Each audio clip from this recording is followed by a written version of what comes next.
Yeah, and I think we really don't have a lot of time. I mean, I think the deficit has become so large.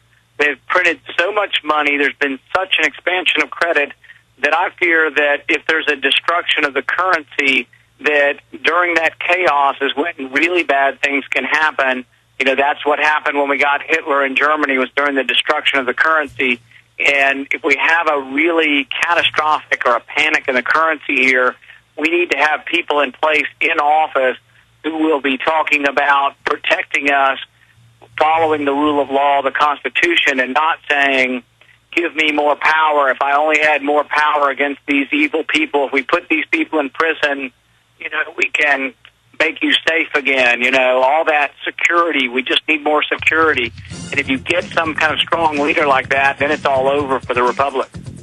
Dr. Rand Paul, son of Ron Paul, running for the U.S. Senate out of Kentucky. You drafted him. He's doing it. Now put your money and your time and energy where your mouth is. We win hands down because resistance is victory. Doctor, let me say bye to you during the break, and we're going to let you go. We're going to come back and take your calls on the flu hype straight ahead. Stay with us. All right, I know I haven't even gone to these calls yet. Tom, Bill, Lizzie, Mark, Jerry, we're getting to you in this segment and the next, even though Chapman's coming up. We just keep jam-packing the show with all these guests. Tom, finishing up, please write a blurb up with the description of what happened to you where. Send it to writers@infowars.com. I'll get one of my writers to put it into an article because we were doing searches. Did you guys find anything about him taking DNA at the airports? I don't think so.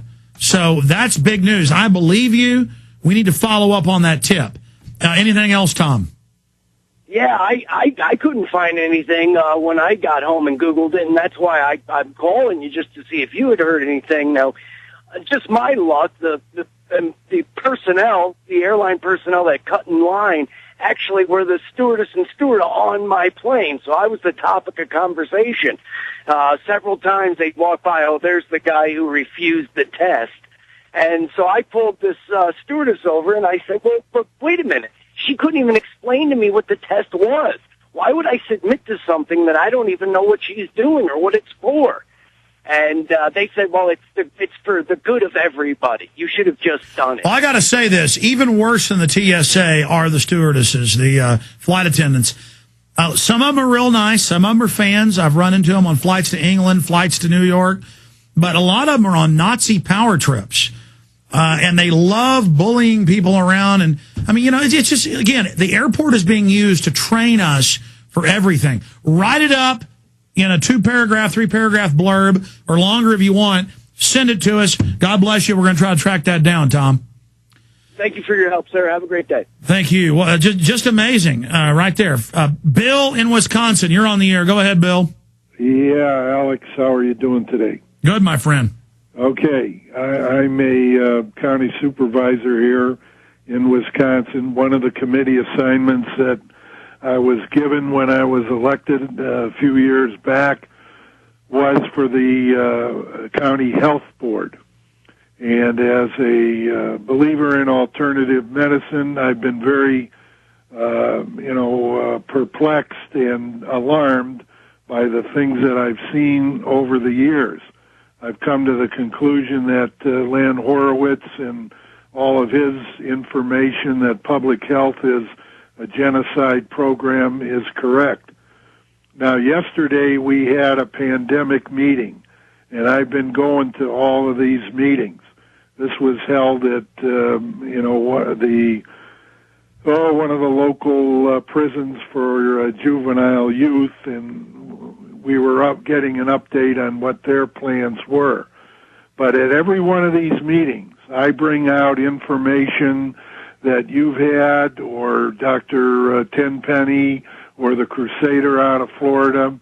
I bring it up at the meetings, and I get it right in their face. And, well, I mean, did you hear Dr. Blaylock, brain surgeon, talking about how it's killing people and how there's no doubt that it's just absolutely horrible? Well, I didn't hear that. I'm going to have a friend archive that for me. I understand. Well, yesterday I brought out about the Guillain-Barré syndrome and so forth, and I kept hitting that the World Health Organization is going to make this thing a mandatory. And no, everything's voluntary. But the local fire chief from the city closest by made the statement, that he would have great problems with any kind of mandatory vaccination, and that he and his group of firefighters would go into litigation. So I thought this was a very encouraging sign. I cannot emphasize enough that as I talk about building the immune system and doing things on a natural basis to prepare yourself for whatever might be coming, they don't want to hear that at all.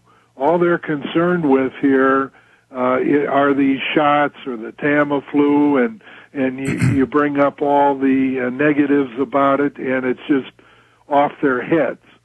So yeah, they just idiotically want to take a vaccine. Yeah. You ought to print off the Sunday Mail and all these other newspapers where it's killing people. Right. Well, I did, give them that information, and in past meetings, I had all the Baxter information. So and they still don't care. They still think it's wonderful. Well, there are people there listening, and occasionally someone will pipe up and say, "Well, I agree with that gentleman." All right, Bill. Always good to hear from you, County Commissioner.